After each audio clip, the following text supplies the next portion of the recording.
Hello everyone, welcome to my dream world. আজকে আমি বানিয়েছিলাম সুজি দিয়ে দুধ পুলি। প্রথমে কড়াইতে নারকেল দিয়ে তাতে গুড় দিয়ে ভালো করে মিশিয়ে নিতে হবে। তারপর তৈরি করে নিয়েছিলাম ঠিক এইভাবে নারকেলের পুরটা। পর কড়াই গরম জল হয়ে গেলে পরিমাণ মতো দিয়ে দিয়েছিলাম নুন আর খাওয়ার সোডা। তারপর সুজিটা দিয়ে ভালো করে মিশিয়ে দিয়েছিলাম। আমার এখানে সুজিটা কম হয়েছিল বলে আরেকটু দিয়ে ভালো করে মিশিয়ে নিয়ে থালায় ঢেলে দিয়ে সুজিটাকে গরম অবস্থাতেই আটা মাখার মতো ভালো করে ঠেসে ঠেসে মেখে নিতে হবে। তারপর সেখান থেকে ডো কেটে ছোট ছোট গোল করে একটা বাটির মতো শেপ দিয়ে তাতে নারকেলের পুরটা ভালো করে দিয়ে মুখগুলো বন্ধ করে দিতে হবে।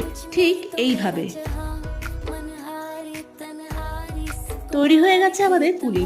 এরপর দুধটা ভালো করে ফুটিয়ে তাতে বাতাসা দিয়ে দেবো। বাতাসাগুলো ভালো করে দুধের সাথে মিশে গেলে আমরা যে পুলিগুলো তৈরি করে রেখেছিলাম সেইগুলো এক এক করে ছেড়ে দেবো। দুধের সাথে পুলিগুলো ভালো করে ফুটিয়ে নেবো। তৈরি